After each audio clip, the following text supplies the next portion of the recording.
بسم اللہ الرحمن الرحیم۔ رفاقت کی تمنا سرشت آدم ہے۔ انسان کو ہر مقام پر رفیق کی ضرورت ہوتی ہے۔ جنت بھی انسان کو تسکین نہیں دے سکتی اگر اس میں کوئی ساتھی نہ ہو، کوئی اور انسان نہ ہو، کوئی ہمراز نہ ہو، کوئی سننے والا نہ ہو، کوئی سنانے والا نہ ہو۔ آسمان پر بھی انسان کو انسان کی تمنا رہی اور زمین پر بھی انسان کو انسان کی طلب سے مفر ممکن نہیں۔ تنہائی صرف اسی کو زیب دیتی ہے جو لا شریک ہے، جو ماں باپ اور اولاد سے بے نیاز ہے۔ لامکاں میں رہنے والا تنہا رہ سکتا ہے، لیکن زمین پر رہنے والا تنہا نہیں رہ سکتا۔ یہ انسان کی ضرورت بھی ہے اور اس کی فطرت بھی۔ انسان کسی مقام پر تنہا نہیں رہ سکتا۔ قبل از پیدائش اور بعد از مرگ کے حالات تو اللہ ہی جانتا ہے، لیکن زندگی میں انسان پر کوئی دور نہیں آتا جب وہ تنہا نہ ہو، اور جنازہ اور نہ جنازہ تنہا، نہ شادی تنہا۔ رات کے اندھیرے گہرے سناٹے میں اپنی کرسی پر اکیلا بیٹھا ہوا انسان بھی اکیلا ہوتا ہے۔ اسے ماضی کی صدائیں آتی ہیں، اس کے ساتھ وہ نظارے بھی ہوتے ہیں جو اس کے سامنے نہیں ہوتے۔ یادوں کے گلاب کھلتے ہیں، جلتی بجھتی آنکھوں کے طلسمات واہ ہوتے ہیں، حسین پیکروں کے خطوط ابھرتے ہیں، ڈوبتے ہیں، گزرے ایام پھر سے رخصت ہونا شروع ہوتے ہیں، خوش شاخیں زخموں کی طرح پھر سے ہری ہوتی ہیں، اور اسی سناٹے میں آوازیں ہی آوازیں شروع ہو جاتی ہیں، اور یوں تنہائی میں بھی تنہائی ممکن نہیں ہوتی۔ رفاقت کی افادیت سمجھنے کے لیے ضروری ہے کہ انسان اپنی صفات اور اپنی صلاحیتوں کا جائزہ لے۔ ہماری ہر صلاحیت رفاقت کی محتاج ہے۔ ہماری گویائی سماعت رفیق کی محتاج ہے۔ ہماری سماعت آواز دوست کی منتظر رہتی ہے۔ ہماری نگاہ دوست کے چہرے سے خوراک لیتی ہے۔ ہمارا چہرہ مرکز نگاہ یار ہوتا ہے۔ ہمارے افکار دوست کو روشنی دیتے ہیں اور ہم اس کی فکر سے پرورش پاتے ہیں۔ دل ہمارا ہوتا ہے اور درد دوست کا۔ ہماری خوشیاں شرکت حبیب سے دوبالا ہوتی ہیں اور ہمارے غم غمگسار کے تقرب سے کم ہوتے ہیں۔ ہمارا سفر ہمارے ہم سفر کی معیت سے بامانی و پر رونق ہوتا ہے۔ ہمارا قیام اسی چراغ سے منور ہوتا ہے۔ دوست کی توجہ اور اس کا تعاون ہمیں عروج کی منازل سے آشنا کراتا ہے۔ ہمارے منصوبے ہماری زندگی میں اور ہماری زندگی کے بعد بھی ہمارے دوست کی نگرانی سے پروان چڑھتے ہیں۔ دوست سے گفتگو حکمت و دانائی کے رموز آشکار کرتی ہے۔ ہماری ظاہر و باطن کا نکھار جمال ہم نشیں سے متاثر ہوتا رہتا ہے۔ ہماری عبادت بھی رفاقت سے سعادت حاصل کرتی ہے۔ ہماری تمام دعائیں اجتماعی ہیں اور اجتماع کی بنیاد رفاقتوں کے فیض سے قائم ہے۔ وہ انسان جس نے رفیق سے وفا نہ کی کسی سے وفا نہیں کر سکتا، نہ دین سے، نہ خدا سے، نہ خود سے، نہ اپنے آپ سے۔ عظیم انسان اپنے حبیب پر غیر متزلزل اعتماد کے سہارے عظیم ہوتے ہیں۔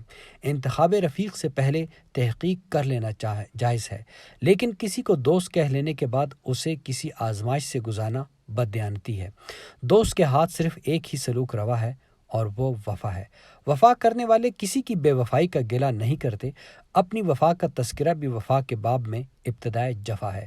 رفاقت قائم رکھنے کے لیے انسان کو نہ ختم ہونے والا حوصلہ ملا ہے۔ رفاقتیں گردش حالات سے متاثر نہیں ہوتی۔ رفاقت صعوبتوں کی گھاٹیوں سے گنگناتی ہوئی گزرتی ہے۔ کائنات کی ہر شے میں ہمہ وقت تغیر ہے، لیکن رفاقت کے خمیر و ضمیر میں استقامت کا جوہر ہے۔ رفاقتوں کا مفرور زندگی سے فرار کرتا ہے۔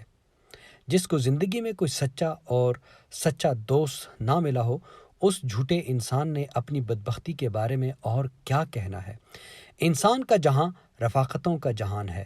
یہ وفاؤں کی داستان ہے، رشتوں کی تقدیس ہے، سماجی اور دینی رابطوں کی تفسیر ہے۔ خوش نصیب ہے وہ انسان جس کا ہم سفر اس کا ہم خیال ہو۔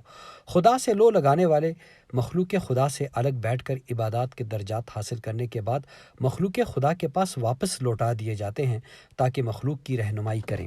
تنہائیوں سے واپسی ہی رفاقت کی اہمیت کا ثبوت ہے۔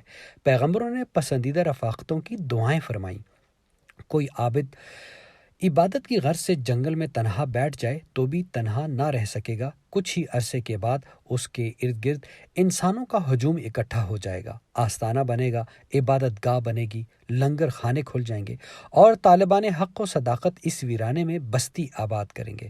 پیدا ہونے والا بچہ جب آنکھ کھولتا ہے تو سب سے پہلے اسے جو شے نظر آتی ہے وہ انسانی چہرہ ہے، شفیق چہرہ، نورانی چہرہ، محبت و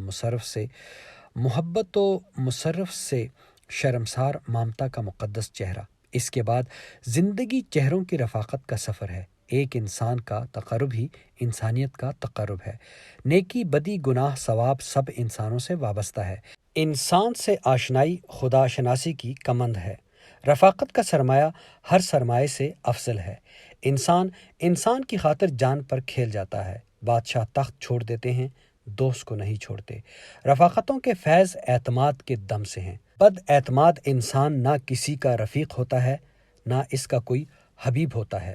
بد اعتمادی کی سب سے بڑی سزا یہ ہے کہ انسان کو کوئی ایسا انسان نظر نہیں آتا اس کے تقرب کی وہ خواہش کرے، اور نہ وہ خود کو کسی کے تقرب کا اہل سمجھتا ہے۔ تنہائی کی بیمار روحیں اذیت کی منزلیں طے کرتی ہیں۔ رفاقت زندگی ہے، فرقت موت۔ آج کے مشینی دور نے انسان کو انسان سے دور کر دیا ہے۔ رفاقت بشری سے محروم انسان مال اور اشیاء کی محبت میں گرفتار ہے۔ وہ نظریات کا قائل ہے، انسان کا قائل نہیں۔ آج کا انسان انسانوں سے بیزار ہے، وہ خود سے بیزار ہے۔ وہ غیر فطری زندگی بسر کر رہا ہے۔ اس پر کربناک تنہائی کا عذاب نازل ہو چکا ہے۔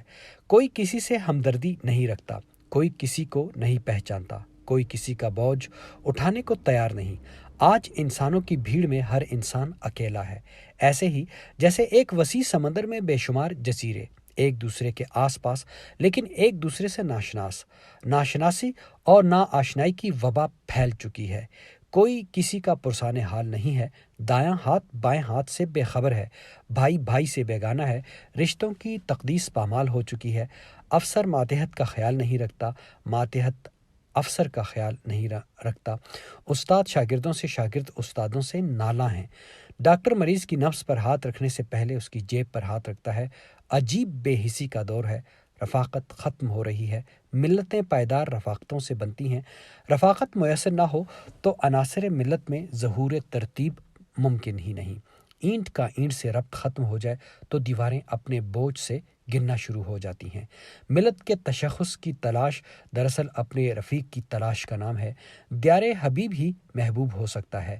دوست ہی محبت و وفا کا سرچشمہ ہے، اور یہ محبت و وفا ملک و ملت کا سرمایہ ہے۔ جس انسان کا کوئی ملک میں دوست نہیں، وہ ملک سے دوستی نہیں کر سکتا۔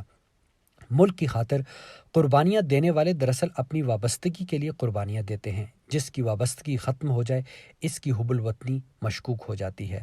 کارواں کو غبار راہ میں چھوڑ کر کسی نامعلوم منزل پر پہنچنے والا رہنما دراصل رہزن ہے۔ رہبر وہی ہے جو قافلے کو شادابی منزل سے آشنا کرے۔ زندگی کا خوبصورت میلہ سنگت کے دم سے ہے۔ سنگت نہ ہو تو اس میلے میں ہر انسان اکیلا ہے۔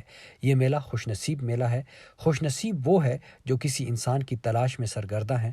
خوش نصیب وہ ہے جو کسی کا منتظر ہے۔ خوش نصیب وہ ہے جو رفیق طریق کے ہمراہ میلے پر نکلا ہے۔ دل میں رفاقت کی روشنی نہ ہو تو چراغوں کے میلے کس کام کے؟ بہرحال ہمارا رفیق ہی ہمارا میلہ ہے۔ وہی ہمیں زندگی اور موت کے جھمیلوں سے نجات دلاتا ہے۔ از قید دو جہاں آزاد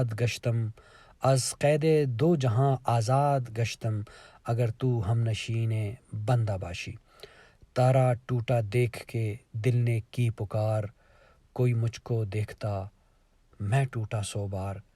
ہری ہری میں ہر گئی میں ہاری ہر بار، ہری ہری میں ہر گئی میں ہاری ہر بار، ہاری ہی موری جیت ہے مو سنگ کھیلے یار۔ بابل گھر کی راگنی ہوئی بدیش سوار، بابل گھر کی راگنی ہوئی بدیش سوار، شہنائی کی گونج میں سکھیاں کریں پکار۔